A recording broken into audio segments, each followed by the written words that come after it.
Hey comic fans, Scott Harris King here, and it's the last haul of the year. Now this is going to be a smaller, shorter video because I have a smaller haul. I've been sort of piling things up for a little while, but I just haven't been getting much outside of the comic shop visits that I've been doing separately. So I've been kind of waiting until I've accumulated enough things here and there to do a haul video, but since it's the end of the year, I thought let's start with a clean slate next year, and so I'm going to do a short video with just a few things that I have odds and ends from the end of this year. So last haul video of 2024, but of course much more to come next year. So let me just jump right into this. Just got a few comics here, but coming from Kickstarter, it is Tales from Toxic Pond #3. Now, this is by Daniel Torres, who is a creator who has supported a lot of my stuff, and he does a lot of good work with these horror comics that he does. Now, this is one of the variant covers that I got that's really cool. Again, this is issue 3. He had another version that was super cool because the story in this issue is about these folk singers from the early 70s who make a deal with the devil. And so he did a version that looks just like an album cover, and actually he made an album, like a full album sleeve that the comic would come in, and then he actually did like an album of music to go with it. So I love that sort of thing, that sort of thematic stuff. I ended up going with this version, but the other versions were so cool as well. So again, I love that sort of outside the box creativity when it comes to all the promotional materials and all the doodads that make it a really sort of immersive experience. So great job by Daniel. Also coming from Kickstarter, and this was really cool, it is from Barry Gregory. It's Gallant Comics #1. Now, a few things about this. First of all, Barry Gregory, if you don't know the name, he does other comics, but he's probably best known for printing comics because Barry is the guy that owns Kablam. So for the past more than 15 years, he's been one of the top on-demand comic book printers. I remember back in 2009 or whatever when I first heard of them. They were kind of the only game in town. Now there's a bunch of other people that do it as well, but Barry's still out there printing stuff with Kablam. Like me, he also uses a lot of public domain characters. So the character we have here on the cover of this version is Firehair, who you may know from the old Fiction House series. This is his version of Firehair, who, as you can see, she's a sheriff in his universe. She's a sheriff that's got like a cyborg arm. But he's got a bunch of sort of new updated versions of different public domain characters.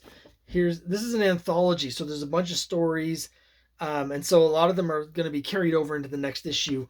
But here she is running into the Blue Beetle, the original Blue Beetle, and then we've got the second story here has new versions of the Black Terror, and here's Silver Streak, a new version of Silver Streak. So there's just all sorts of cool reimagined public domain characters.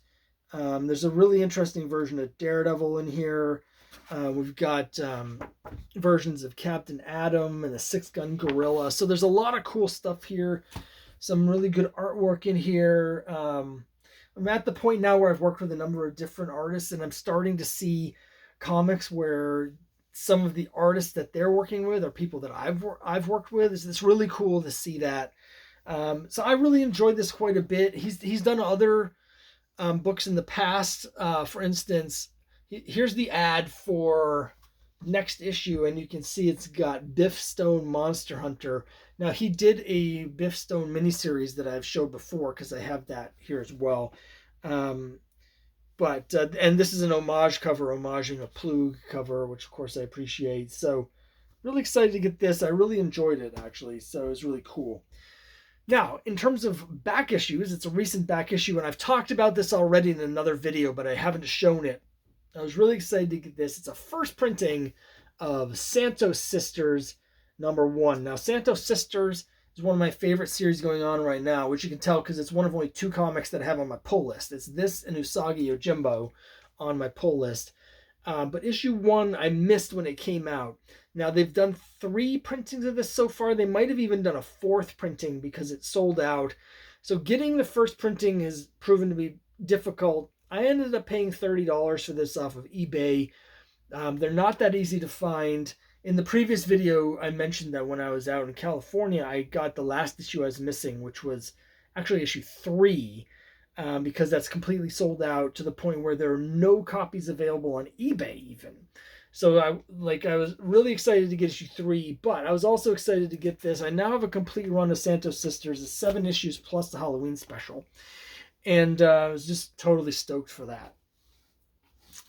Now, finally, I want to give a shout out to my father-in-law, John, who shares with me an interest in the representation of Native characters, Native American characters, and indigenous characters in comics.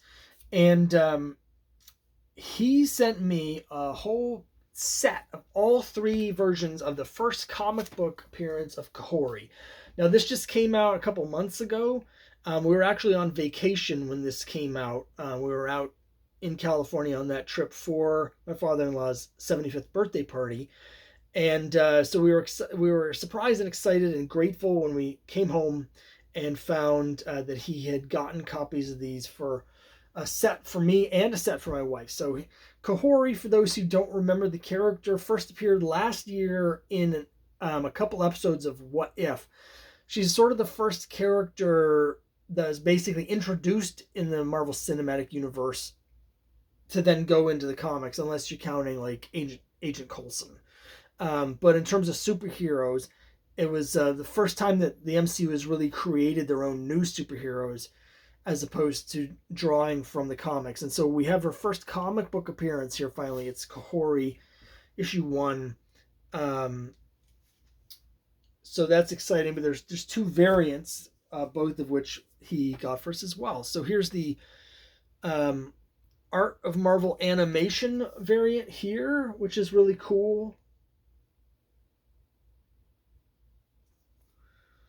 But also there's this other variant cover, which is definitely my favorite of the 3 covers. So I really, really like this cover quite a lot. So I'm really excited to dig into these. I haven't had a chance to read them, but I'm going to read them right after I finish this video. I'm really excited to add these to my collection. And again, I want to thank my father-in-law for getting these books for me, and for my wife. She has her own set of these as well.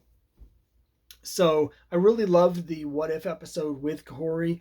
I thought the episodes last year were a little hit and miss. The new season of What If, at the time I'm recording this, hasn't started yet. It's about to start. So I'm excited to see what they're doing with the character, but also with the What If sort of universe of multiverses. That didn't make any sense, but I'm excited for that. But I'm really excited for this. Because the introduction of Kahori last year was the highlight of the TV show and was the best episode when she first appeared. So I'm really excited to see how they treat her in the comic book world. So that's it for this time, and that's it for 2024. Let me know what you think down below, and I'll see you next time.